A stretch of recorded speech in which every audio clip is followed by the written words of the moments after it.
गरीब लकड़हारे का बेटा बना न्याय का प्रतीक। बहुत पुराने समय की बात है। पहाड़ों और घने जंगलों से घिरे एक छोटे से गांव में हरिदास नाम का एक गरीब लकड़हारा रहता था। उसका जीवन हर दिन जंगल से लकड़ियां काटकर उन्हें बाजार में बेचने पर निर्भर था। उसकी पत्नी गौरी और 12 साल का बेटा माधव ही उसका पूरा संसार थे।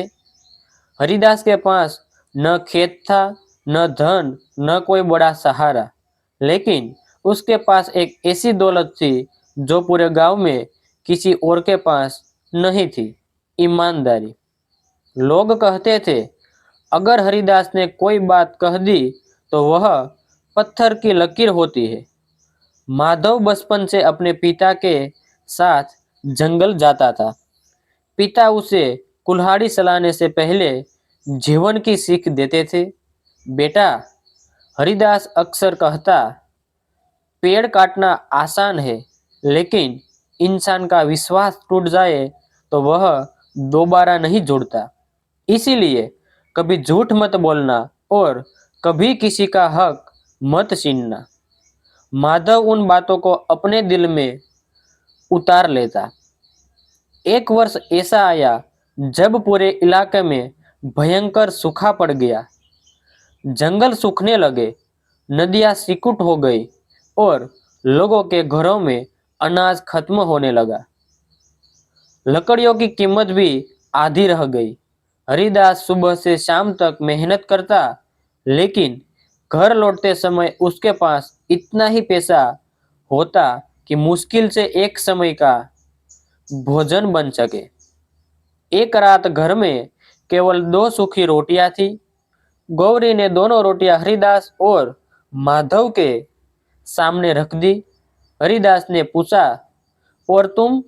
गौरी मुस्कुराकर बोली, मैंने पड़ोस में खाना खा लिया है। माधव समझ गया कि माँ झूठ बोल रही है। उसने अपनी आधी रोटी माँ की थाली में रख दी। हरिदास ने भी ऐसा ही किया।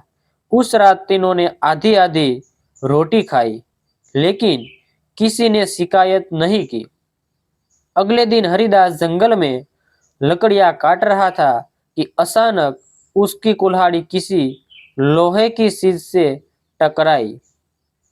उसने मिट्टी हटाई तो एक पुराना संदूक दिखाई दिया।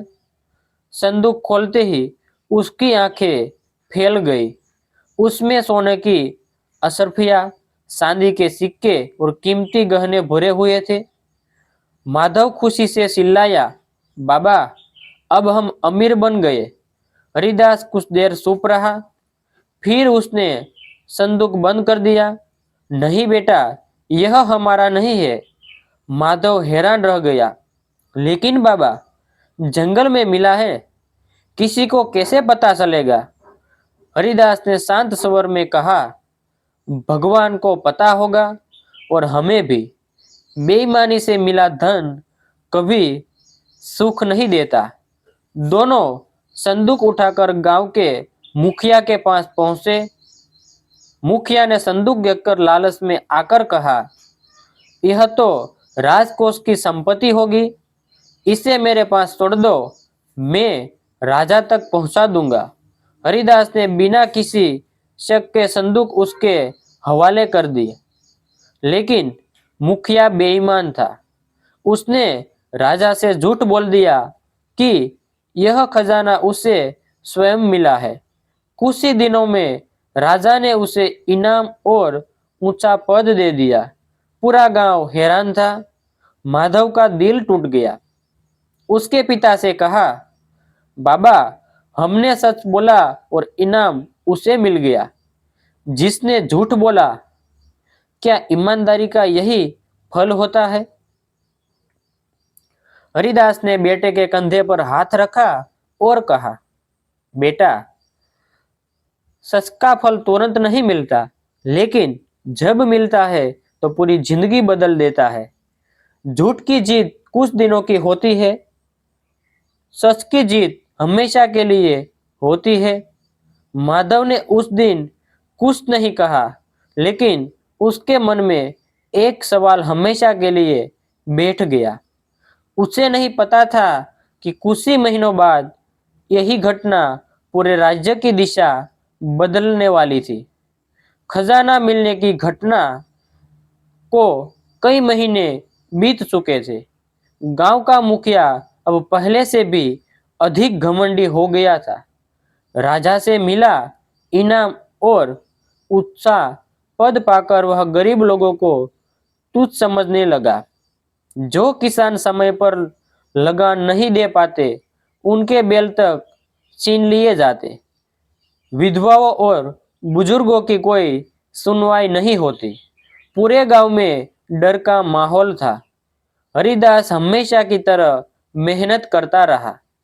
उसने कभी किसी से शिकायत नहीं की। लेकिन माधव के मन में एक सवाल अब भी था, क्या सचमुच ईमानदारी की जीत होती है? एक दिन राज्य के सैनिक गांव पहुंचे। उन्होंने घोषणा की कि राजा स्वयं कुछ दिनों बाद गांव दौरा करेंगे। यह सुनते ही मुखिया ने पूरे गांव को आदेश दिया कि राजा के सामने कोई भी उसकी शिकायत नहीं करेगा। जो करेगा उसे गांव से निकाल दिया जाएगा। लोग डर गए, लेकिन माधव चुप नहीं रह सका।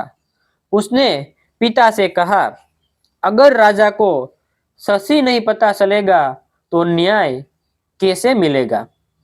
हरिदास ने उत्तर दिया, सच बोलना, लेकिन सम्मान के साथ, क्रोध में नहीं, प्रमाण के साथ। राजा आने का दिन आ गया। पूरे गांव को सजाया गया। मुखिया ने अपने स्वागत की भव्य तैयारी कर रखी थी। राजा घोड़े से उतरे और गांव का निरीक्षण करने लगे। तभी उनकी नजर एक बूढ़ी विधवा पर पड़ी जो फूट फूट कर रो रही थी। राजा ने पूछा, माता, तुम क्यों रो रही हो? वह कांपती आवाज में बोली, महाराज, मेरे बेटे की मृत्यु के बाद मेरे पास केवल 2 बैल थे। मुखिया ने झूठा लगान बताकर दोनों बैल छीन लिए। अब मैं खेत कैसे जाऊं? राजा का चेहरा गंभीर हो गया। उन्होंने मुखिया की ओर देखा। मुखिया तुरंत बोला, महाराज, यह स्त्री झूठ बोल रही है। उसी समय भीड़ में से माधव आगे आया। महाराज, यदि अनुमति हो तो मैं कुछ कहना चाहता हूँ। मुखिया घबरा गया। उसने माधव को डांटने की कोशिश की, लेकिन राजा ने उसे रोक दिया। बोलो बेटा, निडर होकर बोलो। माधव ने खजाने वाली पूरी घटना शुरू से अंत तक बता दी। उसने बताया कि उसके पिता ने जंगल में मिला खजाना ईमानदारी से मुखिया को सौंप दिया था, लेकिन मुखिया ने स्वयं उसका श्रेय ले लिया। पूरा मैदान शांत हो गया। मुखिया जोर जोर से हंसने लगा और बोला, एक गरीब लड़के की बात पर विश्वास करेंगे महाराज? राजा कुछ पल सोचते रहे। फिर उन्होंने आदेश दिया कि उस पुराने संदूक और राजकोष के अभिलेख तुरंत मंगवाए जाए। जांच शुरू हुई। संदूक के अंदर एक छोटी सी लकड़ी की पट्टी निकली, जिस पर हरिदास ने उसी दिन अपना नाम और तारीख चाकू से हल्के हाथों से उकेर दी थी, ताकि असली मालिक मिलने पर पहचान हो सके। उस समय उसने किसी को इसके बारे में नहीं बताया था। जैसे ही पट्टी सामने आई, मुखिया का चेहरा पीला पड़ गया। राजा गरज उठे, तुमने न केवल खजाना हड़पा, बल्कि एक ईमानदार व्यक्ति का सम्मान भी छीन लिया। मुखिया के पास कोई उत्तर नहीं था। उसने अपने अपराध स्वीकार कर लिए।